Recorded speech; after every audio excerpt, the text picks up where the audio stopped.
ನಿಮ್ಮಲ್ಲಿ ಗಾಂಧಿ ಮನೆತನದವರ ಅಡಿಯಲ್ಲಿ ಗುಲಾಮಗಿರಿ, ಗಾಂಧಿ ಮನೆತನದವರೇ ನಿರ್ಬಲ ಅಶಕ್ತ ಅಂತ ಅನಿಸಿದ್ರು, ಬುದ್ಧಿಶೂನ್ಯರು ಅಂತ ಅನಿಸಿದ್ರು, ಅವರೇ ನಿಮ್ಮ ನೇತಾರರು. ಅಲ್ಲಿಂದನೇ ಶಂಖದಿಂದ ತೀರ್ಥ ಬೀಳಬೇಕು. ಭಾರತೀಯ ಪೌರತ್ವವನ್ನು ಕಾನೂನು ಮತ್ತು ಸಂವಿಧಾನಾತ್ಮಕವಾಗಿ ಪಡೆಯಬೇಕು ಅನ್ನೋದೇ ತಪ್ಪ? ಯುದ್ಧ ವಿಮಾನಗಳು, ಯುದ್ಧ ಶಸ್ತ್ರಾಸ್ತ್ರಗಳು ನಾವಿವತ್ತು ರಫ್ತು ಮಾಡ್ತಾ ಇದ್ದೇವೆ, ಆಮದು ಮಾಡ್ತಾ ಇಲ್ಲ. ನಾವೇ ಕಟ್ಟಿಕೊಳ್ತಾ ಇದ್ದೇವೆ ನಮ್ಮ ದೇಶವನ್ನು. ಎಷ್ಟು RSS BJP ವಿಷ ಅಂತಂದರೆ ಅದನ್ನು ಕರ್ನಾಟಕದಲ್ಲೂ ಅವರು ಹೇಳಿದರು. ಅದೇ ರಿಪಿಟೇಷನ್. ನೀವು ಅದರ ಹತ್ತಿರ ಕೂಡ ಹೋಗಬೇಡಿ. ಏನಾದರೂ ಪರೀಕ್ಷಿಸಲಿಕ್ಕೆ ಅವರನ್ನು ಮುಟ್ಟಿದರೆ ಕೂಡ ನೀವು ಸಾಯ್ತೀರಿ. ಸಂವಿಧಾನಿಕ ಹುದ್ದೆಯಲ್ಲಿದ್ದಂಥ ದೇಶದ ಪ್ರಥಮ ಪ್ರಜೆಯನ್ನು ಏಕವಚನದಲ್ಲಿ ಮಾತಾಡಿದರು ಅಂತಾದರೆ ಅದು ಅತ್ಯಂತ ಅಕ್ಷಮ್ಯವಾದದ್ದು. ನೀವು ಈ ಮಟ್ಟಕ್ಕೆ ಇಳಿಯಬಾರದು, ಇಳಿಯಕೂಡದು. ಅದು ಕಾಂಗ್ರೆಸ್ಸಿನ ಸಂಸ್ಕೃತಿ, ಎಡಚರ ಸಂಸ್ಕೃತಿ, ಬುದ್ಧಿಜೀವಿಗಳ ಸಂಸ್ಕೃತಿ. ಅದನ್ನು ಅವರಿಗೆ ಬಿಟ್ಟುಬಿಡಿ.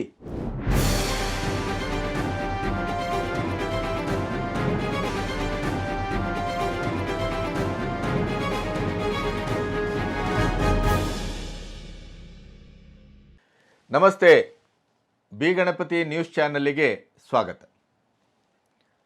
ನಿಮ್ಮೆಲ್ಲರಿಗೂ ಮತ್ತೊಮ್ಮೆ ನನ್ನ ಅಭಿನಂದನೆಗಳನ್ನು ಹೇಳ್ತೇನೆ. ಯಾಕೆಂತಂದರೆ ದಿನಕ್ಕೆ ಸಾವಿರಾರು ಜನ ಈ ನ್ಯೂಸ್ ಚಾನಲ್ಗೆ ನೀವು ಸಬ್ಸ್ಕ್ರೈಬ್ ಮಾಡ್ತಾಯಿದ್ದೀರಿ, ಸಬ್ಸ್ಕ್ರಿಪ್ಷನ್ ಮಾಡ್ತಾಯಿದ್ದೀರಿ.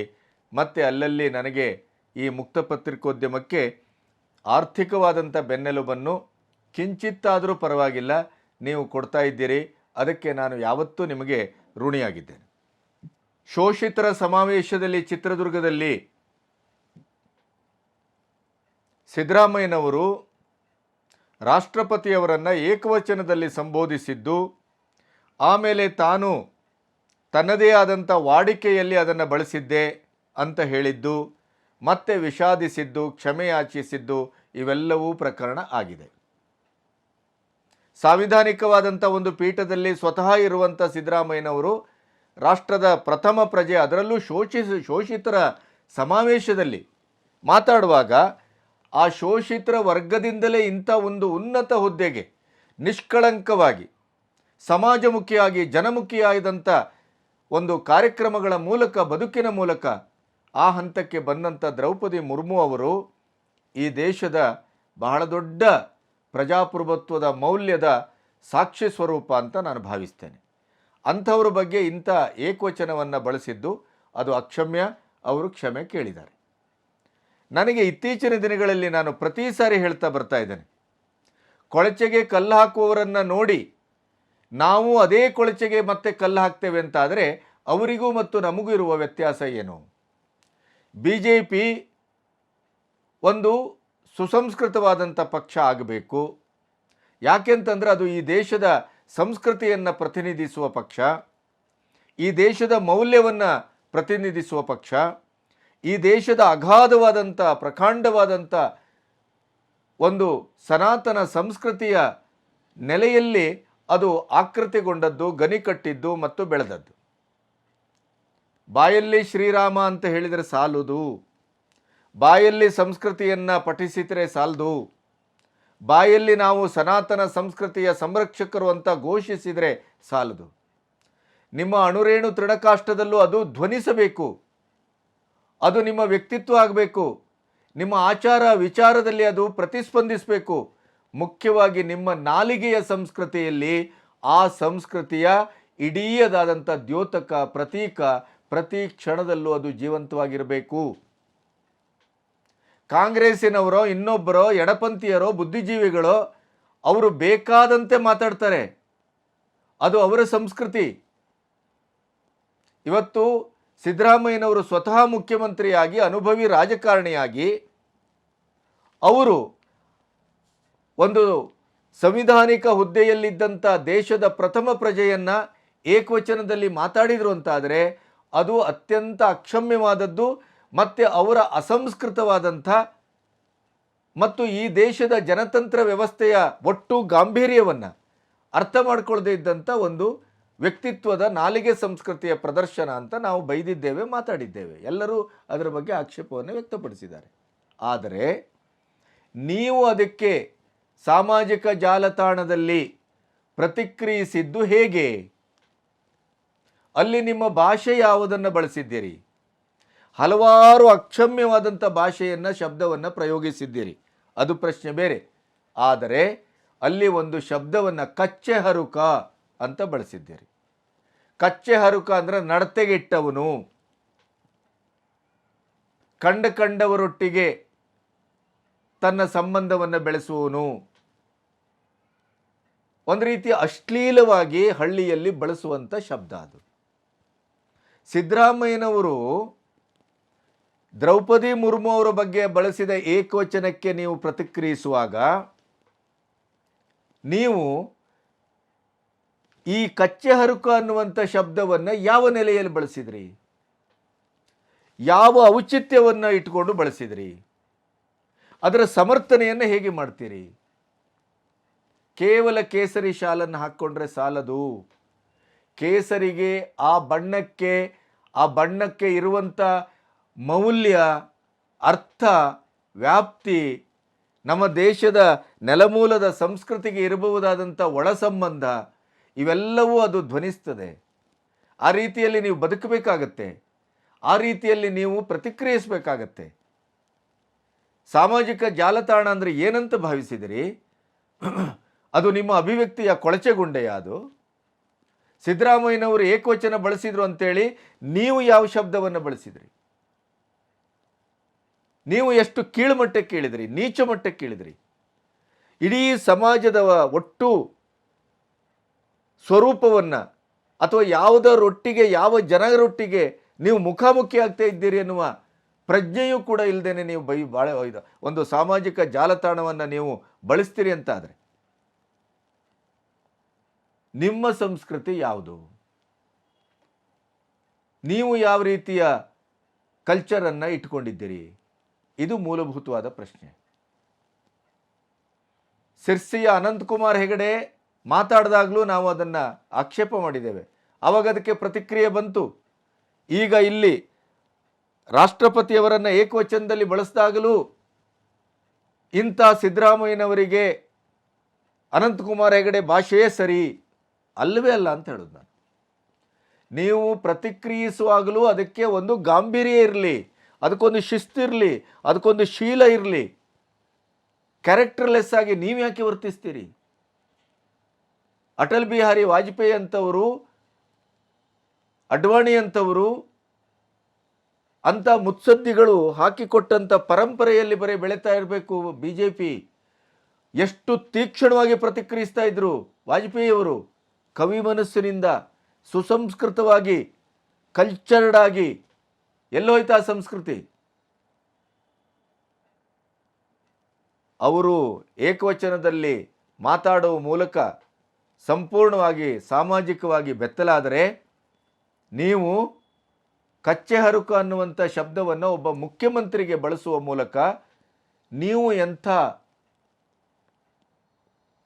ಒಂದು ಸುಶೀಲರು, ಸುಶಿಕ್ಷಿತರು, ಸುಸಂಸ್ಕೃತರು ಅನ್ನೋದನ್ನು ಸಮಾಜಕ್ಕೆ ತೋರಿಸ್ಕೊಟ್ರಿ. ಇದು ಅತ್ಯಂತ ಹೇಯವಾದದ್ದು, ಅತ್ಯಂತ ಅಶ್ಲೀಲವಾದದ್ದು, ಅಸಭ್ಯವಾದದ್ದು. ನೀವು ಈ ಮಟ್ಟಕ್ಕೆ ಇಳಿಯಬಾರದು, ಇಳಿಯಕೂಡದು. ಅದು ಕಾಂಗ್ರೆಸ್ಸಿನ ಸಂಸ್ಕೃತಿ, ಎಡಚರ ಸಂಸ್ಕೃತಿ, ಬುದ್ಧಿಜೀವಿಗಳ ಸಂಸ್ಕೃತಿ. ಅದನ್ನು ಅವರಿಗೆ ಬಿಟ್ಟುಬಿಡಿ. ಅವರು ಆ ಲೆವೆಲ್ಗೆ ಇಳಿತಾರೆ ಅಂತ ನೀವು ಯಾಕೆ ಇಳಿತೀರಿ? ಇದು BJPಯವರು ಮಾಡಬಾರದ ಕೆಲಸ. ಇದು ತುಂಬ ತಪ್ಪು. ಇದಕ್ಕೆ ಅವರು ವಿಷಾದವನ್ನು ವ್ಯಕ್ತಪಡಿಸಬೇಕು. ಬಿಕಾಸ್ ಇವರಿಗಲ್ಲ, ಯಾರಿಗೆ, ಮುಖ್ಯಮಂತ್ರಿಗಳಿಗಲ್ಲ, ಸಾರ್ವಜನಿಕರಿಗೆ. ನೆನಪಿಡಿ.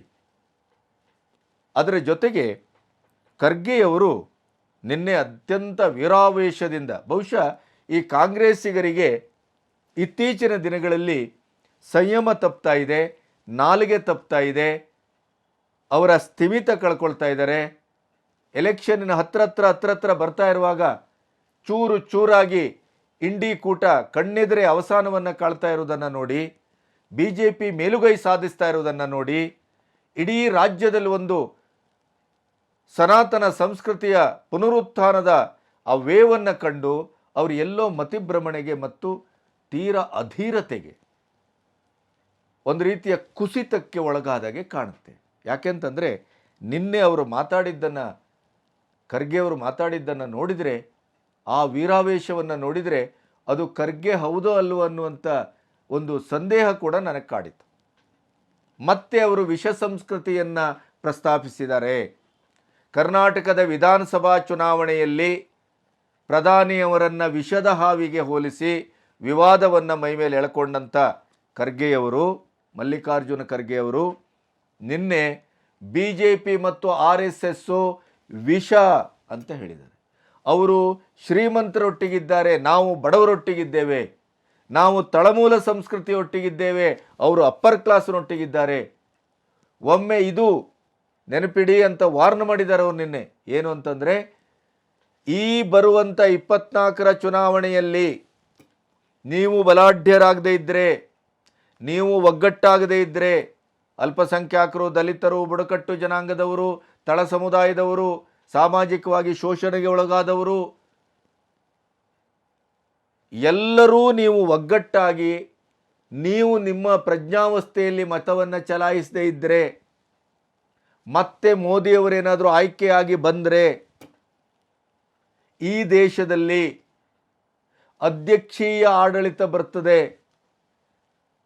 ಹೇಗೆ ಇವತ್ತು ರಷ್ಯಾದಲ್ಲಿ ಪುಟಿನ್ ದುರಂಕಾರದಲ್ಲಿ ದುರಾಡಳಿತವನ್ನು ಮಾಡ್ತಾ ಇದ್ದಾರೋ, ಅದೇ ರೀತಿಯ ಆಡಳಿತ ಭಾರತಕ್ಕೆ ಬರ್ತದೆ. ಜನತಂತ್ರ ವ್ಯವಸ್ಥೆಯ ಕೊನೆಯಾಗತ್ತೆ. ಸಂವಿಧಾನವನ್ನು ರಕ್ಷಿಸಲಿಕ್ಕೆ ಸಾಧ್ಯವೇ ಆಗುವುದಿಲ್ಲ. ಸಂವಿಧಾನ ಅತ್ಯಂತ ಅತಂತ್ರ ಸ್ಥಿತಿಗೆ, ಭಯಭೀತ ಸ್ಥಿತಿಗೆ ಬಂದು ನಿಲ್ತದೆ. ಇಲ್ಲಿ ಹಿಟ್ಲರ್ ಆಡಳಿತ ಬರ್ತದೆ, ಡಿಕ್ಟೇಟರ್ಶಿಪ್ ಬರ್ತದೆ ಅಂತ ಹೇಳಿದ್ದಾರೆ. आपको होशियार रहना चाहिए. अगर आप ये कहे, अरे सुनो भाई, सुने तो ही ज्ञान आता है.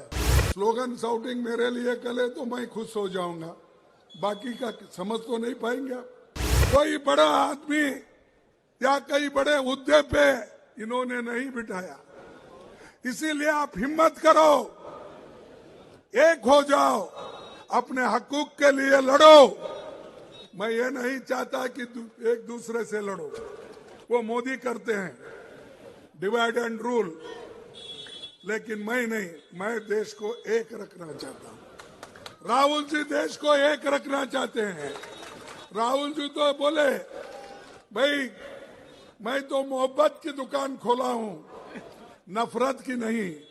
लेकिन यहाँ BJP RSS ये तो नफरत की दुकान खोल के बैठे हैं. ಮಲ್ಲಿಕಾರ್ಜುನ ಖರ್ಗೆ ಅವರು ಹಾಗೆ ಹೇಳ್ತಾ ಬಹಳಷ್ಟು ಹೇಳಿದ್ದಾರೆ. ನಾವು ದೇಶವನ್ನು ಒಗ್ಗೂಡಿಸಲಿಕ್ಕೆ ಪ್ರಯತ್ನ ಮಾಡ್ತಾ ಇದ್ದೇವೆ, ನಾವು ಮತ್ತು ರಾಹುಲ್ ಗಾಂಧಿ ಅವರು. ಇವರು ದೇಶವನ್ನು ಒಡೆಯುವ ಕೆಲಸವನ್ನು ಮಾಡ್ತಾ ಇದ್ದಾರೆ. ಒಡಕು ತನ್ನೋದು ಸಮಾಜವನ್ನು ಒಡೆಯುವುದೇ ಇವರ ಕೆಲಸ. ಗಠಬಂಧನ್ ಮಾಡಬೇಕು ಅಂತ ಹೊರಟೆವು, ಆಮೇಲೆ ದೋಸ್ತಿ ಮಾಡಬೇಕು ಅಂತ ಹೊರಟೆವು, ಒಂದು ಇಡೀ ಹಲವು ಪಾರ್ಟಿಗಳನ್ನು ಸೇರಿಸಿ ಮೋದಿಯವರನ್ನು ತಡೆಯಲಿಕ್ಕೆ, ಈ ಹಿಟ್ಲರ್ ಆಡಳಿತವನ್ನು ತಡೆಯಲಿಕ್ಕೆ, ಬಡಜನರ ಉದ್ಧಾರಕ್ಕೆ ನಾವೊಂದು ಪ್ರಯತ್ನ ಮಾಡಿದೆವು, ಅದಕ್ಕೂ ಇಲ್ಲಿ ಕಲ್ಲು ಹಾಕಲಾಗ್ತಾ ಇದೆ ಅಂತ ಮೋದಿಯವರನ್ನು, ಶಾ ಅವರನ್ನು, BJP ಅವರನ್ನು ಆಕ್ಷೇಪಿಸುವುದರ ಜೊತೆಗೆ ಮಿತ್ರ ಪಕ್ಷಗಳಿಗೆ ಇಂಥ ಒಂದು ಡರ್ಪೋಕ್ ಅಂತ ಆದರೆ, ಇಂಥ ಒಂದು ಹೇಡಿಗಳು ಅಂತ ಆದರೆ ಇಂಥವರನ್ನು ಕಟ್ಕೊಂಡು ಏನು ಮಾಡಬೇಕು ನಾವು ಅಂತಲೂ ಕೇಳಿದ್ದಾರೆ. ಅದು ಇಂಡಿ ಕೂಟದ ವೈಯಕ್ತಿಕವಾದಂಥ ಪ್ರಶ್ನೆ. ಅದಕ್ಕೆ ಮಿತ್ರ ಪಕ್ಷಗಳೇ ಉತ್ತರ ಕೊಡಬೇಕು. ಉತ್ತರ ಕೊಡಲಿಕ್ಕೆ ಮಿತ್ರ ಪಕ್ಷಗಳು ಯಾರೂ ಇಲ್ವೇ ಇಲ್ವಲ್ಲ. ಎಲ್ಲ ಕಡೆ ಇವರೇ ಸ್ವಯಂಕೃತ ಅಪರಾಧದಿಂದ ಇವರ ಇಂಡಿ ಕೂಟವನ್ನು ಒಡೆಯಲಿಕ್ಕೆ ಮೋದಿ ಮತ್ತು ಶಾ ಏನು ಮಾಡಿದ್ದಾರೆ? ಇವರ ಒಳಗಿನ ಇವರ ದುರಹಂಕಾರ, ಇವರ ಬೇರೆ ಬೇರೆ ರೀತಿಯ ಪ್ರವೃತ್ತಿಗಳು, ಹೊಂದಾಣಿಕೆ ಇಲ್ಲದೆ ಇದ್ದಂಥದ್ದು, ನಾವು ಈಗಲೂ ನಿರ್ಬಲಗೊಂಡಂಥ ಕಾಂಗ್ರೆಸ್ಸು, ಈಗಲೂ ನಾವು ದೇಶದ BJP ಬಿಟ್ಟರೆ ನಾವೇ ಪ್ರಬಲ ಪಕ್ಷ ಅಂತ ಹೇಳುವಂಥದ್ದು. ಇಂಥ ಎಲ್ಲ ಪರಿಸ್ಥಿತಿಯಲ್ಲಿ ಶಕ್ತಿಹೀನವಾಗಿ ಕುಳಿತಿದ್ರೂ ಕೂಡ ನಾವು ಶಕ್ತಿಪೀಠಗಳು ಅಂತ ತೋರಿಸ್ಕೊಂಡಂಥ ನಿಮ್ಮ ವೈಯಕ್ತಿಕವಾದಂಥ ಹೊಂದಾಣಿಕೆ ಇಲ್ಲದೆ ಇದ್ದಂಥ, ಸಮನ್ವಯತೆ ಇಲ್ಲದೆ ಇದ್ದಂಥ ಪ್ರಶ್ನೆಯಲ್ಲಿ ನಿಮ್ಮ ಇಂಡಿ ಕೂಟ ಛಿದ್ರಗೊಂಡಿದೆ. ಇನ್ನು ITBT ಆ ಶಸ್ತ್ರಾಸ್ತ್ರಗಳನ್ನು ಇಟ್ಟು ವಿರೋಧ ಪಕ್ಷಗಳನ್ನು ಹೆದರಿಸ್ತವೆ. ಇಂಥ ಆಪಾದನೆಗಳನ್ನು ಅವರು ಅತ್ಯಂತ ಆಕ್ರೋಶದಿಂದ ಮಾಡಿದ್ದಾರೆ. ಎಷ್ಟು RSS BJP ವಿಷ ಅಂತಂದರೆ ಅದನ್ನು ಕರ್ನಾಟಕದಲ್ಲೂ ಅವರು ಹೇಳಿದರು. ಅದೇ ರಿಪಿಟೇಷನ್. ನೀವು ಅದರ ಹತ್ತಿರ ಕೂಡ ಹೋಗಬೇಡಿ. ಏನಾದರೂ ಪರೀಕ್ಷಿಸಲಿಕ್ಕೆ ಅವರನ್ನು ಮುಟ್ಟಿದರೆ ಕೂಡ ನೀವು ಸಾಯ್ತೀರಿ ಅಂತ ಹೇಳಿದ್ದಾರೆ. ಖರ್ಗೆ ಅವರಿಗೆ ಹಾಗಾದರೆ ಏನಾಗಿದೆ? ಇಂಥ ಅನುಭವಿ ರಾಜಕಾರಣಿಯ ಬಾಯಲ್ಲಿ ಇಂಥ ಮಾತುಗಳೇನು? ಪ್ರತಿ ಸಾರಿ ಚುನಾವಣೆಯಲ್ಲಿ ಮೋದಿಯವರನ್ನು ಬಾಯಿಗೆ ಬಂದ ಹಾಗೆ ಅನಾಗರಿಕ ಶಬ್ದಗಳಿಂದ ಅವರನ್ನು ಕ್ರಿಟಿಸೈಸ್ ಮಾಡುವ ಮೂಲಕ ನಿಮ್ಮ ಒಂದು ಚುನಾವಣೆಯ ಇಡೀದಾದಂಥ ಸ್ಟ್ರಾಟಜಿಗೆ ಒಂದು ಅದ್ಭುತವಾದಂಥ ಹಿನ್ನಡೆಯನ್ನು, ಸೋಲನ್ನು, ಚಪ್ಪಡಿ ಎಳ್ಕೊಳ್ಳುವುದನ್ನು ನೀವೇ ಮಾಡ್ತೀರಲ್ಲ. ಈ ಕುಲಗೆಡುವ ಸಂಸ್ಕೃತಿಯಿಂದ, ಈ ನಾಲಿಗೆಗೆಟ್ಟ ಸಂಸ್ಕೃತಿಯಿಂದ ಯಾವಾಗ ನೀವು ವಾಪಸ್ ಬರೋದು? ವಿಷ ಹೇಗೆ ವಿಷ ಹೇಳಿ? ಹೇಗೆ ವಿಷ? ಇಡೀ 75 ವರ್ಷದ ಒಂದು ಸುದೀರ್ಘವಾದಂಥ ಅಥವಾ ಮುಕ್ಕಾಲು ಶತಮಾನದ ಸ್ವತಂತ್ರ ಭಾರತದಲ್ಲಿ ಯಾವತ್ತಾದರೂ ನೀವು, ನಿಮ್ಮ ನೆಲೆಯ ಪ್ರಧಾನಿಗಳು ಒಂದು ಬಾರಿ ಆದರೂ ಪರೀಕ್ಷಾ ಪೇ ಚರ್ಚೆ ಅಂತ ಒಂದು ಕಾರ್ಯಕ್ರಮವನ್ನು ಮಾಡಿದ್ದೀರಾ? ಎಲ್ಲೋ ಬೈಂದೂರಲ್ಲಿ ಒಂದು ದಂಪತಿಗಳು ತಮ್ಮ ಹನಿಮೂನಿಗೆ ಹೋಗುವಂಥ ಅವಧಿಯನ್ನು ತಮ್ಮದೇ ಸುತ್ತಮುತ್ತಲಿನ ಬೀಚನ್ನು ಗಂಡ ಹೆಂಡತಿ ಹೋಗಿ ಅದನ್ನು ಶುದ್ಧೀಕರಿಸುವ, ಸ್ವಚ್ಛತೆಗೊಳಿಸುವ, ಕ್ಲೀನ್ ಮಾಡುವಂಥ ಒಂದು ಕೆಲಸವನ್ನು ಮಾಡಿದ್ದು ಮೋದಿಯವರ ಮನ್ ಕಿ ಬಾತಲ್ಲಿ ಬರುತ್ತೆ. ನೆನಪಿಡಿ. ಅವರನ್ನು ಗಣರಾಜ್ಯೋತ್ಸವಕ್ಕೆ ಅಧಿಕೃತವಾಗಿ ಕೇಂದ್ರ ಸರ್ಕಾರ ಆಹ್ವಾನಿಸ್ತದೆ. ಇಂಥ ಕೆಲಸವನ್ನು ಯಾವತ್ತಾದರೂ ನೀವು ಮಾಡಿದ್ದೀರಾ? ಅವರ ಅಭಿವೃದ್ಧಿ ರಾಜಕಾರಣದ, ಅದು ರಸ್ತೆ ಇರ್ಬೋದು, ಇನ್ನೊಂದಿರ್ಬೋದು, ವಿದೇಶಿ ಸಂಬಂಧ ಇರ್ಬೋದು, ಅದನ್ನೆಲ್ಲ ನಾವು ಹೇಳಿ ಹೇಳಿ ಹೇಳಿ ಸುಸ್ತಾಗೋಗಿದ್ದೇವೆ. ಹಾಗಾಗಿ ಅದು ಬೇಡ. ಮೋದಿಯವರು ಏನು ಮಾಡಿದ್ದಾರೆ, ಯಾವುದನ್ನು ಒಡೆದಾಕಿದ್ದಾರೆ, ಯಾವ ಸಮಾಜವನ್ನು ಹಾಳು ಮಾಡಿದ್ದಾರೆ, ಯಾವ ಅದಾನಿ, ನಿಮ್ಮ ಅದಾನಿ ಅದಾನಿ ಅದಾನಿ ಅಂತ ರಾಹುಲ್ ಗಾಂಧಿ ಅವರು ಕಿರ್ಚಿದ್ದು. ಆದರೆ ತೆಲಂಗಾಣದಲ್ಲಿ ಏನು ಮಾಡಿದ್ರಿ? ನಿಮ್ಮ ಮುಖ್ಯಮಂತ್ರಿ ರೆಡ್ಡಿ ಅವರು, ರೇವಂತ್ ರೆಡ್ಡಿ, ಅದಾನಿಯವರಿಗೆ ಹೋಗಿ ಮಂಡಿ ಊರಿ ಏನನ್ನೆಲ್ಲ ತಂದುಕೊಂಡ್ರು, ಏನು ಒಡಂಬಡಿಕೆಯನ್ನು ಮಾಡಿಕೊಂಡ್ರು ಅನ್ನೋದು ಜಗತ್ತಿಗೆ ಗೊತ್ತು. ಇಂಥ ಪ್ರಧಾನಿ ಒಂದು ಮಕ್ಕಳಿಗೆ ಮೊಬೈಲ್ ಬಳಸಬೇಡಿ, ಊಟ ಮಾಡುವಾಗ ಮೊಬೈಲ್ ಬಳಸಬೇಡಿ, ಹೇಗೆ ಪರೀಕ್ಷೆಯನ್ನು ಎದುರಿಸುವುದು, ಆತ್ಮಸ್ಥೈರ್ಯವನ್ನು ಹೇಗೆ ವೃದ್ಧಿಗೊಳಿಸ್ಕೊಳ್ಳುವಂಥದ್ದು, ನೀವು ಹೇಗೆ ಒಂದು ಸದೃಢ ಪ್ರಜೆಯಾಗಬೇಕು, ಈ ಥರದ ಒಂದು ಸಂವಾದವನ್ನು ಯಾವತ್ತಾದರೂ ಮಾಡಿದ್ದೀರಾ ಹೇಳಿ? ಪದ್ಮಶ್ರೀ, ಪದ್ಮಭೂಷಣ, ಭಾರತ ರತ್ನಕ್ಕೆ ಈ ಭಾರತದ ಒಂದು ಅನ್ಸಂಗ್ ಹೀರೋಗಳನ್ನು, ಯಾವ್ಯಾವುದೋ ಮೂಲೆಯಲ್ಲಿ ಕೆಲಸ ಮಾಡ್ತಾ ಇರುವಂಥ, ಯಾವುದೇ ನಾಮಾಂಕಿತರ ಅಲ್ಲದೆ ಇದ್ದಂಥ, ಈ ನೆಲದ ಬಗ್ಗೆ ಅತ್ಯಂತ ಅಗಾಧವಾಗಿ ಪ್ರೀತಿ ಹೊಂದಿದಂಥ, ನಿಷ್ಕಾಮ ಪ್ರಜ್ಞೆಯಿಂದ ಕೆಲಸ ಮಾಡ್ತಾ ಇರುವಂಥವರನ್ನು ಕರೆದು ಪದ್ಮಶ್ರೀ, ಪದ್ಮಭೂಷಣ, ಭಾರತ ರತ್ನ ಕೊಡ್ತಾರಲ್ರಿ. ಯಾವತ್ತಾದರೂ ಒಂದಿನ ರಾಜಕೀಯದ ಹೊರತಾಗಿ, ಇನ್ಫ್ಲೂಯೆನ್ಸಿಗೆ ಹೊರತಾಗಿ, ನಿಮ್ಮ ಕಾಂಗ್ರೆಸ್ಸಿನ ಇರಾದೆಗೆ ಹೊರತಾಗಿ ಒಂದು ದಿನ ಆದರೂ ಇಂಥ ಪ್ರಶಸ್ತಿಯನ್ನು ಕೊಟ್ಟಿದ್ದೀರಾ? ನಿಮಗೆ ಹಾಗಾದರೆ ದೃಷ್ಟಿಯೇ ಇಲ್ವಾ? ಒಂದು ಮನಸ್ಸು ಅಂತಲೇ ಇಲ್ವಾ?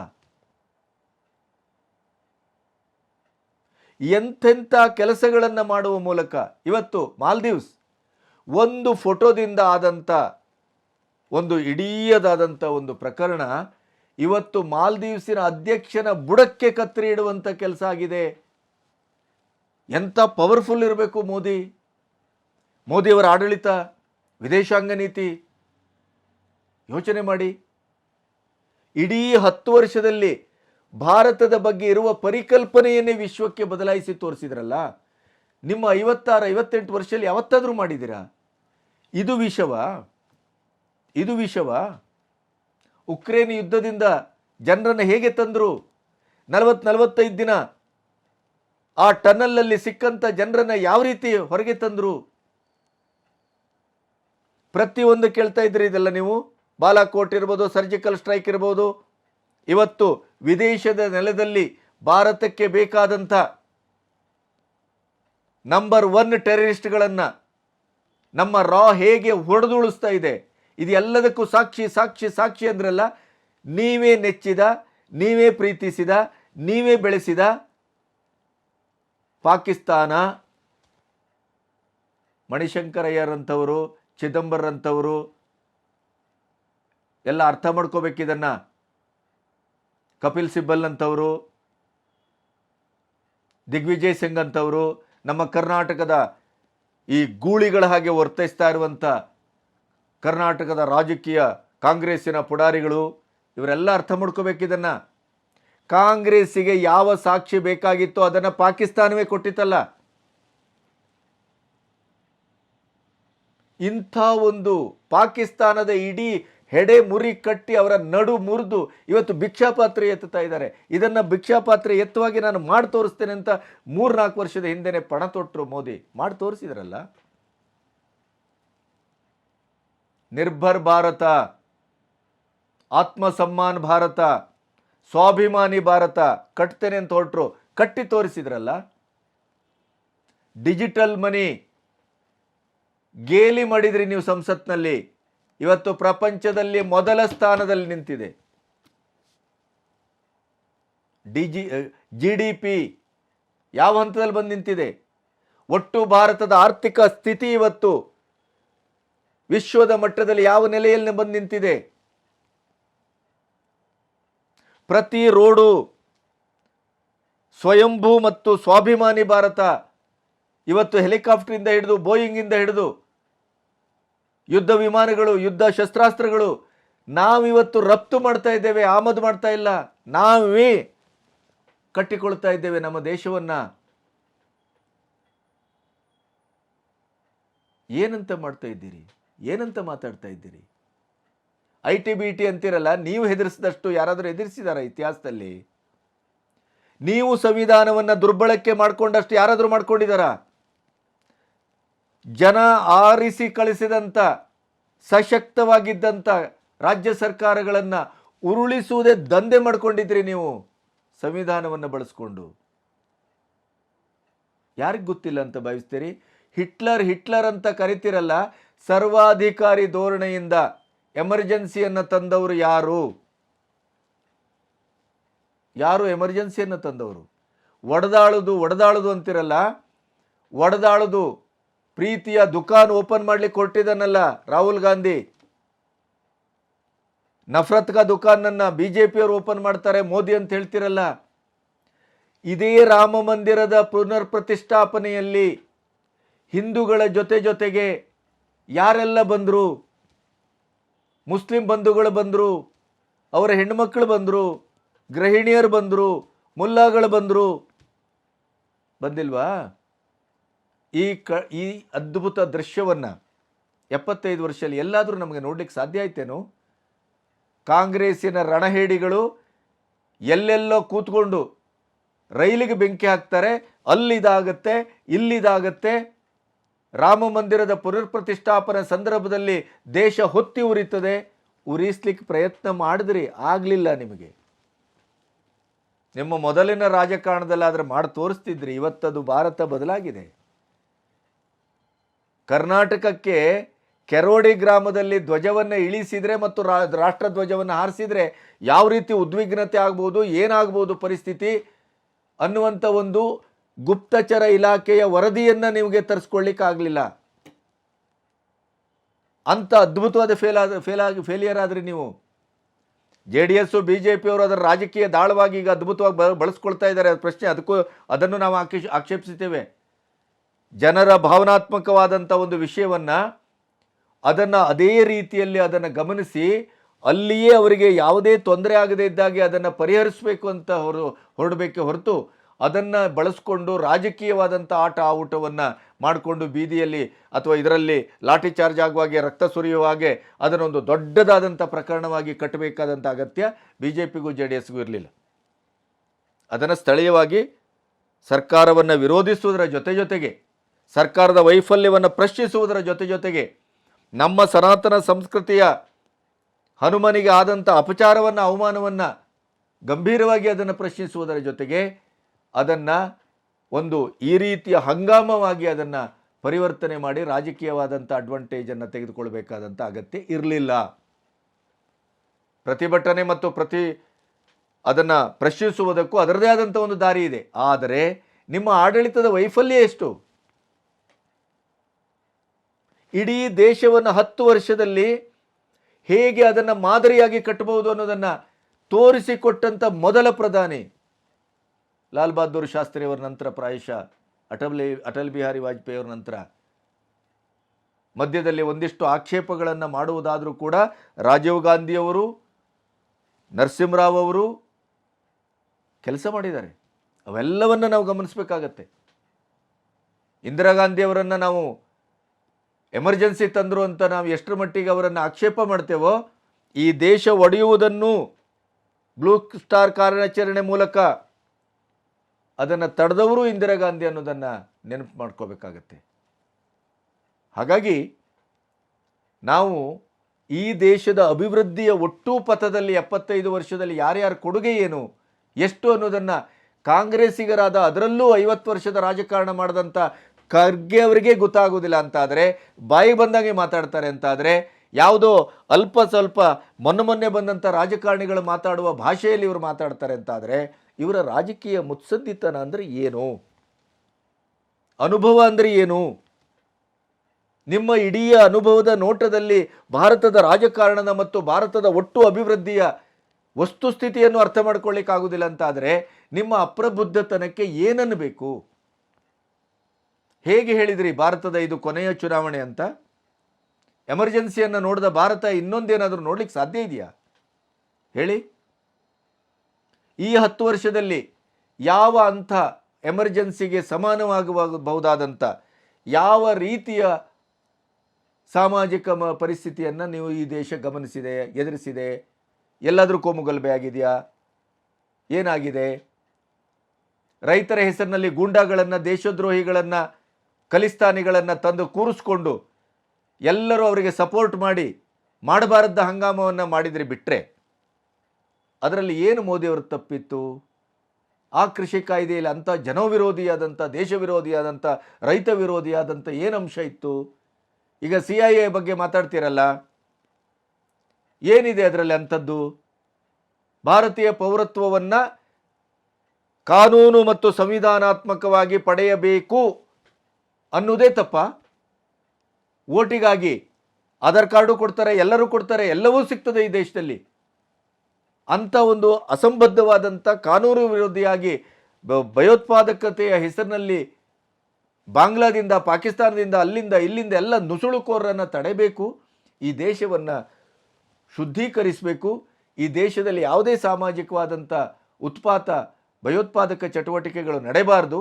ಅದಕ್ಕೆ ಸರಿಯಾದಂಥ ಒಂದು ನಾಗರಿಕ ಸಂಹಿತೆ ಬರಬೇಕು. ಅವರು ಆ ರೀತಿಯಲ್ಲಿ ನಾಗರಿಕರಾಗಿ ಪುರಸ್ಕೃತಗೊಳ್ಳಬೇಕು ಅನ್ನುವಂಥ ಒಂದು ಕಾಯ್ದೆಯನ್ನು ತರುವುದು ತಪ್ಪಾ? ನಿಮ್ಮ ಆಕ್ಷೇಪಕ್ಕೆ ಯಾವ ರೀತಿಯಲ್ಲಿ ನೀವು ಸಾಕ್ಷಿಗಳನ್ನು ಕೊಡ್ತೀರಿ? ಕೊಡಿ. BJP RSS ವಿಷ ಹೇಳಿ, ಆ ವಿಷಕ್ಕೆ ಯಾವ್ಯಾವ ಕಾರಣ? 10 ಉದಾಹರಣೆ ಕೊಡಿ, ಬೇಡ 2 ಉದಾಹರಣೆ ಕೊಡಿ. ಈ ದೇಶದ ಸಂವಿಧಾನ ಮುಗಿದೋಗುತ್ತೆ, ಈ ದೇಶದ ಜನತಂತ್ರ ವ್ಯವಸ್ಥೆ ಮುಗಿದೋಗುತ್ತೆ, ಇನ್ನು ಚುನಾವಣೆ ಆಗುವುದಿಲ್ಲ, ಇದು ಕೊನೆಯ ಚುನಾವಣೆ ಅಂತ ನೀವು ವೀರಾವೇಶದಲ್ಲಿ ಹೇಳ್ತಿರಲ್ಲ, ಹೇಗೆ ಹೇಳ್ತೀರಿ? ನಮ್ಮ ದೇಶದ ಸಂವಿಧಾನ ಅಷ್ಟು ದುರ್ಬಲ ಅಲ್ಲ. ನೀವು ಹಲವಾರು ರೀತಿಯಲ್ಲಿ ಅದನ್ನು ನಿಮ್ಮ ಸ್ವಾರ್ಥಕ್ಕಾಗಿ, ನಿಮ್ಮ ಉಳಿವಿಗಾಗಿ, ನಿಮ್ಮ ಅಧಿಕಾರದ ಶಾಹಿಗಾಗಿ ನೀವು ಅದನ್ನು ಅಮೆಂಡ್ಮೆಂಟ್ ಮಾಡಿದರೂ ಕೂಡ ಸಂವಿಧಾನ ಈಗಲೂ ಅಸ್ಥಿರಗೊಂಡಿಲ್ಲ, ನಿರ್ಬಲಗೊಂಡಿಲ್ಲ. ಜಾತ್ಯತೀತತೆ, ಸೆಕ್ಯುಲರಿಸಮ್ ಅಂತ ಹೇಳ್ತೀರಿ. ವೋಟ್ ಬ್ಯಾಂಕಿಗಾಗಿ ಜಾತಿಯನ್ನು ನೋಡಿ, ಜಾತಿಯನ್ನು ವಿಭಾಗೀಕರಿಸಿ ಜಾತಿಯೇ ಪ್ರಧಾನವಂತ ನೋಡಿದ್ದಿದ್ರೆ ಅದು ಕಾಂಗ್ರೆಸ್. ಅಲ್ಪಸಂಖ್ಯಾತರ ತುಷ್ಟೀಕರಣ ಮಾಡುವ ಮೂಲಕ ಧರ್ಮ ರಾಜಕಾರಣವನ್ನು, ಧರ್ಮ ದಂಗಲನ್ನು ಮಾಡಿದ್ದಿದ್ರೆ ಅದು ಕಾಂಗ್ರೆಸ್ಸು.